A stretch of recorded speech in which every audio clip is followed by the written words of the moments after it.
COVID-19 ఎంత పెద్ద sensation create చేసిందో మనందరికి తెలిసిందే. అలాంటిది ఎంతో మంది జీవితాలు తారుమారయ్యాయి అండ్ అలాగే ప్రపంచమే తలకిందులు అయిపోయిందని చెప్పొచ్చు. సో ఇప్పుడు చూసుకుంటే కనుక ఒక టీ కోవిడ్ అయితే ఇప్పుడు స్ప్రెడ్ అవుతుంది అన్నట్టు తెలుస్తుంది. ఇంతకీ ఆ టీ కోవిడ్ ఏంటి, ఆ డీటెయిల్స్ ఏంటో తెలుసుకుందాం. మరి దీని గురించి విశ్లేషించుకోవడానికి మనతో పాటు local product development organisation founder and chairman Bharat గారు ఇప్పుడు మనతో ఉన్నారు. నమస్తే భరత్ గారు. నమస్తే అండి. భరత్ గారు, అంటే కోవిడ్-19 ఎలాంటి సంచలనం సృష్టించిందో మనందరికి తెలిసిందే. అలాంటిది ఇప్పుడు చూసుకుంటే కనుక కొత్తగా టీ కోవిడ్ అనేది అందరికీ స్ప్రెడ్ అవుతుంది, అందరికీ చుట్టుకుంటుంది అని, అలాగే దాని సైడ్ ఎఫెక్ట్స్ కూడా చూసుకుంటే చాలా ఎక్కువగానే ఉన్నాయని చెప్పొచ్చు. ఇంతకీ ఏంటంటారు టీ కోవిడ్ ఏంటి, అసలు ఏం జరుగుతుంది? ఫస్ట్ ఆఫ్ ఆల్ మనకు 2020లో కోవిడ్ అనేది ప్రపంచవ్యాప్తంగా ఒక సెన్సేషన్ క్రియేట్ చేసిందండి. సో అలా ఎలా అంటే అది ఒక కంట్రీ అని కాదు, 195 దేశాలు, white skin, black skin, brown skin, ఏ స్కిన్ అని కూడా తెలియదు. సో ఆ స్కిన్ వెంటాడినటువంటి వ్యాధి కోవిడ్. సో ఎంతోమంది ప్రాణాలు కోల్పోయారు, కొందరి జీవితాలు అతలాకుతలం అయిపోయాయి. అలాంటి పరిస్థితి ఇప్పుడు మనకు ఏర్పడ్డదండి. అదే దాని పేరు టీ కోవిడ్. టీ కోవిడ్ అంటే ప్రత్యేకమైనటువంటి వైరస్ కాదండి, ఇది ట్రంప్ వైరస్. ప్రపంచవ్యాప్తంగా ఇవాళ ఎస్పెషల్లీ మన ఇండియన్స్ది బ్రౌన్ స్కిన్స్కి వాళ్ళు చాలా ఎఫెక్ట్ అవుతున్నారు ఈ యొక్క ట్రంప్ కోవిడ్ వల్ల. అలాగే మిగతా దేశస్తులు కూడా ఎఫెక్ట్గా ఉన్నది. కాకపోతే 70% మటుకు భారతీయులు బాగా ఎఫెక్టివ్గా ఈ యొక్క టీ కోవిడ్ వైరస్ వల్ల ఇబ్బంది పడుతున్నారని చెప్పొచ్చు. అండ్ ఇంకొకటి అంటే పర్టికులర్గా ఇండియన్స్ని టార్గెట్ చేస్తూ, అంటే వీసాస్కి సంబంధించి, ట్యాక్స్కి సంబంధించి, ఇమిగ్రేటివ్ ఏజెంట్స్ మీద సంబంధించి, అండ్ అలాగే పర్టికులర్గా ఇండియన్స్ని టార్గెట్ చేస్తూ ఇవన్నీ దాడులు చేస్తున్నారని చెప్పొచ్చు, రెస్ట్రిక్షన్స్ పెడుతున్నారని చెప్పొచ్చు. ఏ విధంగా చూడొచ్చు అంటారు? సో ఒకటి ఏంటంటే అండి, వరల్డ్ వైడ్ ఒక మానియా మొదలైందండి, మోడీ మానియా. సో అది కూడా ప్రపంచంలో ఒకలాంటి ఫోబియా క్రియేట్ అయిపోయింది. So Indians are going to rule the world అనే దానిపైన ఒక నెగిటివ్గా వాళ్ళకు ఒక స్ప్రెడ్ అయిపోయింది అనమాట. ఇప్పుడు మీరు ఫోర్బ్స్లో కానివ్వండి, టైమ్స్లో కానివ్వండి, మ్యాన్ ఆఫ్ ద వరల్డ్ అనేసి ఫస్ట్లో మీరు గూగుల్ సెర్చ్ చేసినా కానీ కూడా మోడీది టాప్ 10లోనే ఉంటుంది లాస్ట్ ఒక 15 years నుంచి మీరు చూసారంటే. సో అది కూడా మనకు ఒక శాపంలాగా మారిపోయింది ఇప్పుడు. సో దాన్ని బేస్ చేసుకునేసి నేను ఈ విషయాన్ని మీకు ఎందుకు చెప్తున్నానంటే, సో ఇప్పుడు మన ఇండియన్స్ మెయిన్గా ఏంటంటే ఎక్కడ వెళ్ళినా కానీ కూడా, మనం ఇక్కడైనా కూడా మీకు ఒక 10,000 రూపీస్ శాలరీ వచ్చిందనుకోండి, ఒక 5,000 రూపీస్ మీ యొక్క ఖర్చుకు పెట్టేసేసి మళ్ళీ ఒక 5,000 రూపీస్ మీరు సేవింగ్స్కి వెళ్తారు. సో మన వాళ్ళు ఎక్కడ పోయినా కానీ కూడా ఈ యొక్క కల్చర్ని మోసుకెళ్తారు. సో దాంట్లో బాగా ఏంటంటే, ఎక్కడ మీరు ఆస్ట్రేలియా తీసుకోండి, ఐర్లాండ్ తీసుకోండి, యూకే తీసుకోండి, యుఎస్ తీసుకోండి, ఈ అగ్రరాజ్యాలు అంతా కూడా కొన్ని దశాబ్దాల క్రితం మన వాళ్ళనే కాదు, విదేశీయులను వాళ్ళు పిలిచి మా దగ్గర మీకు ఉద్యోగ అవకాశాలు, ఉపాధి అవకాశాలు, మెరుగైన విద్య అన్నట్టుగా వాళ్ళు మనని ఆహ్వానించారు. ఇవాళ ఏమైపోయిందంటే, మన వాళ్ళకు కూడా ఏమైపోయిందంటే, బేసికలీ బార్న్ అండ్ బాటప్ నుంచి మన పేరెంట్స్ కూడా ఎలా అంటే, మన పిల్లవాడు గవర్నమెంట్ ఉద్యోగమా, లేదా ఒక విదేశీ ప్రయాణమా, లేకపోతే విదేశాల్లో సెటిల్ అవడమా. సో ఇప్పుడు మీరు ఎక్కడైనా చూడండి, మీ ఇంటి పక్కనైనా ఎవరైనా కానీ కూడా, మేము మా అబ్బాయి అబ్రాడ్లో ఉంటున్నాం అనేసి చాలా గర్వంగా ఇంతకుముందు గొప్పగా చెప్పుకునేవాళ్ళు. ఇప్పుడు వాడు వచ్చిపోయిందని కూడా తెలియట్లేదు, ఎందుకంటే పరిస్థితులు మారిపోయాయి. ఒక 20 years బ్యాక్ మీకు అక్కడ ఫర్ ఎగ్జాంపుల్ ఒక $5,000 మీరు అర్న్ చేస్తున్నారు అనుకుందాం. సో 2,000 రూపీస్ మీకు ఖర్చు అయిపోయింది. అక్కడ 3,000 రూపీస్ ఒకవేళ ఇండియాకి 20 years బ్యాక్ పంపించాడంటే ఆల్మోస్ట్ హైదరాబాద్ సరౌండింగ్స్లలో ఒక ప్లాట్ పర్చేస్ చేసేంత కెపాసిటీ ఉండేది. ఇప్పుడు ప్రజెంట్గా మీరు $10,000 మీరు అర్న్ చేస్తున్నారు అనుకోండి, ఓ 5,000 రూపీస్ మీకు అక్కడ ఖర్చు అయిపోయి $5,000 మీరు ఇండియాకి పంపించారంటే మీరు ఒక 10 గజాల ల్యాండ్ బంజారాహిల్స్, జూబ్లీహిల్స్ లాంటి ప్రాంతంలో కొనలేని పరిస్థితి ఉంది. So India has changed a lot, dollar has changed a lot. అప్పుడు ఉన్నటువంటి సిచ్యువేషన్స్ ఇప్పుడు లేవు. సో మెయిన్గా ఏంటంటే, ఇప్పుడు ఏమైపోయిందంటే, మన వాళ్ళు ఎక్కడ వెళ్ళినా కానీ కూడా వాళ్ళకి ఏమైపోయిందంటే అక్కడనే సెటిల్ అయిపోవాలనే దానిపైన మెయిన్గా యొక్క ఆరాటము, వాళ్ళ యొక్క పోరాటం ఏంటంటే లాస్ట్కి గ్రీన్ కార్డ్ రావడము, లేకపోతే అక్కడ సిటిజన్షిప్ రావాలన్నట్టు ఉంటుంది.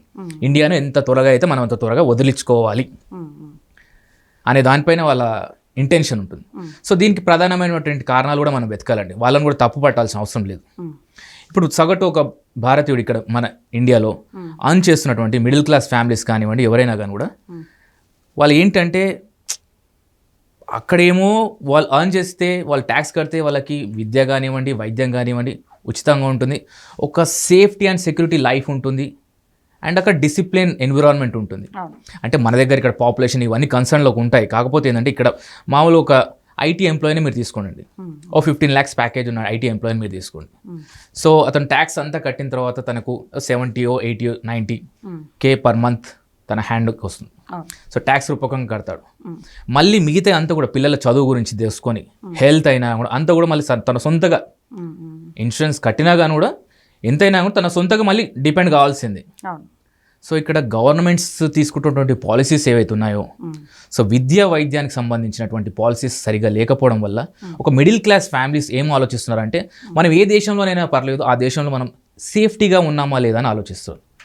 ఆ క్రమంలోనే ఒక middle class, upper middle class families ఈ 2020 నుంచి 2025 మధ్యలో మ్యాక్సిమం స్టూడెంట్స్ ఒక 1 lakh స్టూడెంట్స్ మీరు మన తెలంగాణ నుంచి ప్రొడ్యూస్ అయ్యారనుకోండి, ఇంజనీర్స్ కానీ బీటెక్ స్టూడెంట్స్, అందులో 25,000 to 30,000 స్టూడెంట్స్ అమెరికాకి వెళ్తున్నారు.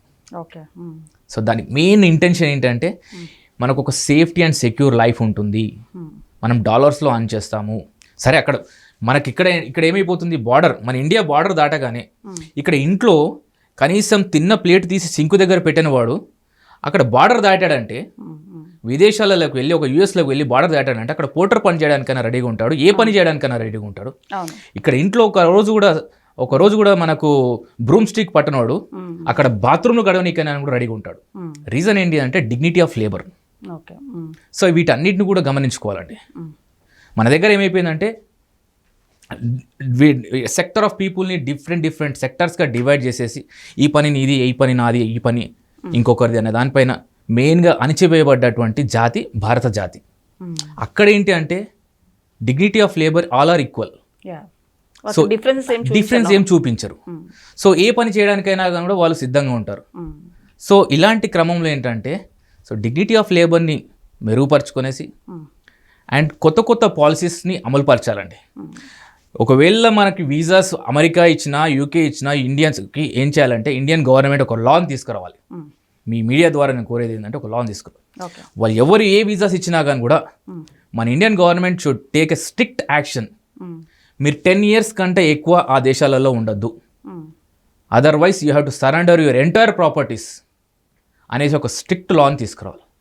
అండ్ వాళ్ళు కూడా ఏంటంటే బాబు మీరు ఒక 10 ఏళ్ళ కంటే ఎక్కువ ఉండొద్దు మా దేశంలో, మీరు మళ్ళీ తిరిగి మీ ఇండియాకి వెళ్ళిపోవాలి, లేకపోతే మీ స్వదేశానికి వెళ్ళిపోవాలి.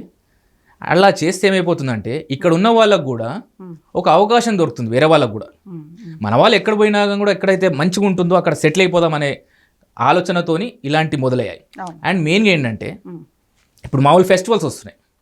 ఇప్పుడు దసరా సీజన్ ఇప్పుడు చూడండి మీరు, ఇక్కడ ఏ రోజు కూడా చీర కట్టుకుని ఆడని బతుకమ్మలు ఇప్పుడు ఆడ వెళ్ళేసి ఎక్స్ట్రాడినరీ ప్రదర్శనలు చేస్తున్నారు, మన సంస్కృతి సాంప్రదాయాలు ప్రదర్శిస్తున్నారు. అక్కడ ఏమైపోతుందంటే కల్చరల్ డిఫరెన్స్ వస్తుందండి. ఈ విషయాన్ని మీరు బాగా గమనించండి. ఏమైపోతుంది ఇప్పుడు మామూలుగా మనము ఇండియా పాకిస్తాన్ మ్యాచ్ హైదరాబాద్లో అయితే ఒక పాకిస్తాన్ జెండా కనబడితే మనం ఎంత అల్లకల్లోలం చేస్తాం. అలాంటిది వాళ్ళ దేశంలో వెళ్ళేసి మన సంస్కృతిని, మన జెండాలను ప్రదర్శిస్తుంటే వాళ్ళు కూడా ఉప్పు కారం తింటున్న వ్యక్తులే కదండి. So when you are in Rome be like a Roman అని దశాబ్దాల నుంచి వస్తున్నటువంటి సామెత. దీన్ని మరవద్దు ఎవరమైనా కానీ కూడా. నేను కూడా విదేశాలలో ఉన్న వ్యక్తినే. ఎవరు కూడా చెప్పరు ఈ విషయం. అందరు కూడా అక్కడ వివక్షత అనేది కంపల్సరీ ఉంటుందండి. ఇప్పుడు ఇవాళ king of the media social media వచ్చిన తర్వాత అన్ని విషయాలు బయటకు వస్తున్నాయి. అప్పుడు క్వీన్ మీడియా వచ్చేసి శాటిలైట్ మీడియా కొన్ని ఎప్పుడో ఒకరు చావు వస్తేనే, లేకపోతే అక్కడ నుంచి ఒక మనిషి చనిపోయాడంటేనే వార్తలలో వచ్చేది. ఇప్పుడు ఏ చిన్నదైనా కానీ సోషల్ మీడియాలో హల్చల్ అయిపోతుంది. సో ఎలా అంటే మీరు ఈ విషయాన్ని ఎవరైనా తల్లిదండ్రులు కానివ్వండి, స్టూడెంట్స్ కానివ్వండి, వాళ్ళు ఒకటే ఆలోచించుకోవాలి. We're going for education and మనం ఒక 5-6 years అక్కడ వర్క్ చేసేసి మళ్ళీ మన స్వదేశానికి తిరిగి రావాలి. అక్కడ పాలసీస్ మీరు ఎంజాయ్ చేయడం కాదు, అక్కడ పాలసీస్ మీరు ఇక్కడ ఇంప్లిమెంట్ చేసే విధంగా మీరు ఏం చర్యలు తీసుకోవాలి. ఇప్పుడు మీరు ఇక్కడ మా అమ్మ బాగాలేదనేసే కదా సౌత్ తల్లి దగ్గరికి వెళ్ళారు. వాళ్ళు సౌత్ తల్లి దగ్గరనే ఉంటానంటే ఎలా చెప్పండి? అమ్మని ఇలా వదిలేస్తారా ఓల్డ్ ఏజ్లో? సో ఏంటంటారు భరత్ గారు, అంటే ఇట్లాంటివి మళ్ళీ రిపీట్ కాకుండా నిజంగానే ఇండియన్స్ ఎవరైతే యుఎస్లో ఉన్నారో వాళ్ళందరూ కూడా మళ్ళీ మన ఇండియాకి రావాలంటే ఎలాంటివి చేయాలి, అండ్ అలాగే వీళ్ళందరి ఆలోచన మారాలంటే అదేనండి ఇక్కడ మన గవర్నమెంట్స్కి అదే చెప్తున్నాను కదండి, ఒక భరోసా కల్పించాలండి. ఆ భరోసా ఏంటంటే మనకు అక్కడ ఉన్నటువంటి మరీ అంతగా కాకపోయినా కానీ కూడా ఒక సేఫ్టీ లైఫ్, ఒక సెక్యూర్ లైఫ్, జాబ్ గ్యారంటీ, మళ్ళీ దాని తర్వాత free education and medication. Okay, మీరు ఏది ఇచ్చినా ఇవ్వకపోయినా కూడా ఫ్రీ ఎడ్యుకేషన్ అండ్ మెడికేషన్ అందరూ అంటున్నారు కానీ అది ఇంప్లిమెంటేషన్లో రాలేకపోతుంది. సో దానికి 1,00,000 కారణాలు ఉన్నాయి. అవన్నీ మనం ఇప్పుడు చెప్పుకుంటూ పోతుంటే 24 hours కూడా సరిపోదు. సో వీటిని అన్నింటిపైన దృష్టి పెడితే ఏమైపోతుందంటే అప్పుడు ప్రపంచంలో ఉన్న మిగతా దేశాలు కూడా ఇండియా వైపు చూస్తారు. ఎందుకంటే ఒకప్పుడు మన జీడిపి ప్రపంచ దేశాలలోనే అత్యధికమైనటువంటి జీడిపి భారతదేశ జీడిపి అని ఇంత గొప్పగా చెప్పుకుంటున్నటువంటి దేశంలో ఉండుకుంటూ మనం ఈ మాట మాట్లాడుతున్నామంటే చాలా సిగ్గు అనిపిస్తుంది నాకు. అందులో నా తల్లిదండ్రులు ఈ పేరు పెట్టడం కూడా నాకు ఒక బాధగా ఈ యొక్క విషయాన్ని మీకు తెలియజేస్తున్నాను. ప్రపంచానికే అన్నం పెట్టేటువంటి దేశం మనది. ఫుట్బాల్ ఆఫ్ ద వరల్డ్ అంటారు సింపుల్గా. సో ప్రపంచంలో ఎక్కడ కూడా ఒక పంట పండించకపోయినా కూడా ప్రపంచానికి అన్నం పెట్టేంత శక్తి నా భరతమాతకు ఉన్నది, నా భరతమాత భూమికి ఉన్నది అని తెలిపే ప్రయత్నమే ఇవాళ. ఎందుకంటే మనము తక్కువ చేసుకుంటూ ఉంటే ఎప్పటికీ మనం ముందుకు వెళ్ళలేం. సో మన దేశం గొప్పది, మనం గొప్ప వాళ్ళం, మనం ఏదైనా కూడా సాధించాలనే ప్రయత్నం మనలో ఉంటే Rome is not built in a day. మీరు ఇవాళ వాళ్ళ మాటలు వినుకుంటా ఇవన్నీ చాలా వివక్షత అనేది చాలా విపరీతంగా మారిపోయిందండి. ఎందుకంటే మీరు మీ యాక్సెంట్ని మార్చుకోగలుగుతారేమో కానీ మీ రంగుని మార్చుకోలేరు. మనం చూడగానే వీడు భారతీయుడు అని తెలిసిపోతుంది. బ్లాక్స్ని చూడగానే వాళ్ళు సౌత్ ఆఫ్రికన్సో లేకపోతే ఆఫ్రికన్స్ అని తెలిసిపోతుంది. వైట్స్ని చూడగానే వీళ్ళు అరబ్సో లేకపోతే ఆస్ట్రేలియన్సో లేకపోతే యూరోపియన్స్ అని తెలిసిపోతుంది. సో వీళ్ళన్ని జాతుల కంటే ఎక్కువగా కనిపించేది బ్రౌన్ స్కిన్ కనపడుతుంది. మీరు ఎక్కడ డెవలప్డ్ కంట్రీస్లో మీరు చూసారంటే మన వాళ్ళు ఏమో ఇక్కడి నుంచి వెళ్ళిన వాళ్ళు అక్కడికి వెళ్ళి కామ్గా ఉండేసి వాళ్ళ పని ఏదో వాళ్ళు చేసుకుంటున్నారా? చేసుకోవట్లేదు. ఒక సినిమా రిలీజ్ అయిందంటే చూడండి, నా హీరో గొప్ప అని ఇప్పుడు ఓజీ రిలీజ్ అయింది. నా హీరో గొప్ప, నా హీరో ఇంత కలెక్ట్ చేశాడు, నా హీరో అంత కలెక్ట్ చేశారు. C batch, R batch, P batch, ఇలా బ్యాచ్లు పెట్టుకునేసి అక్కడ వాళ్ళ కొత్త కల్చర్ని పరిచయం చేస్తున్నారు. ఒక థియేటర్లో నుంచి బయటకు వస్తే ఉడవలేక సతమతం అవుతున్నారు అక్కడ క్లీనర్స్. సో ఇలా చెత్త పనులు చేసుకుంటా ఒక నీట్గా ఉన్నటువంటి దేశంలో మామూలుగా మన ఫ్లోర్లోనే ఏదైనా చెత్త పడితేనే మనము చీదరించుకుంటాము. అలాంటిది వాళ్ళ దేశంలో పోయేసి వాళ్ళ మధ్యలో మన కల్చర్ని పరిచయం చేసి ఇదిరా మా కల్చర్ అనేసి చెత్తలు వీళ్ళలు కూడా ఈజీలు కొట్టడం ఇవన్నీ చేయడం వల్ల అలాంటి అభద్రతా భావానికి వాళ్ళు లోనవుతున్నారు.